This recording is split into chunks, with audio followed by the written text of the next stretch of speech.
it is day 20 of my bread challenge, and I am serious when I say you gotta try this bread if you haven't already. And a lot of people were requesting this one. It's a bread that is soft, sweet, and fluffy, and sitting right on top of the bread is a crumbly, cookie-like mixture that melts in your mouth when you bite into it. It's the perfect pair with a mug of hot coffee, hot chocolate, or strong tea if that's what you're into.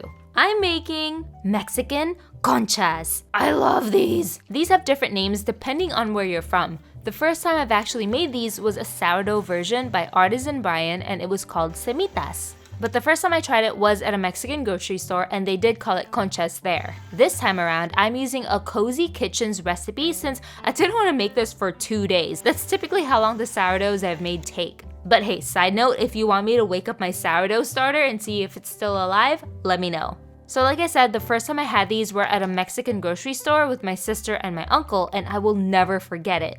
It was in the bakery section among other types of pan dulce, which are a variety of Hispanic sweetbreads. But the conchas were the ones that stood out to me since there was a ton of them, and also it's called a concha since its most typical design on top resembles a seashell. But I have also seen other designs, which some of them I tried here. But I didn't go too crazy, I just tried the ones that I knew I wouldn't butcher. I made 2 flavors for the topping. One is just a plain vanilla one colored a strong pink, and then a cocoa flavored one. So these need to rise a second time, and that means these cookie-like hats on top will also expand with it.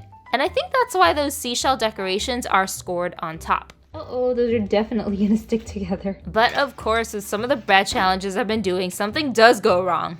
Oh no, they're so messy. The responsible move would have been to stick the dough in the fridge before I shaped it, which makes it easier to handle the dough, but I was so lazy. But some of them still looked good, and really what matters is that they taste good. That one looks nice. These are all messed up, but this one's pretty.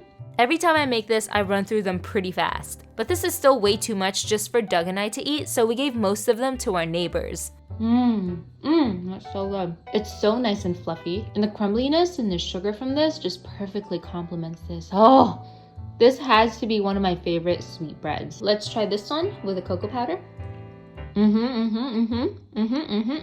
Nice cocoa flavor there. I guess it just depends what you're in the mood for. You can go for chocolate or you can go for plain.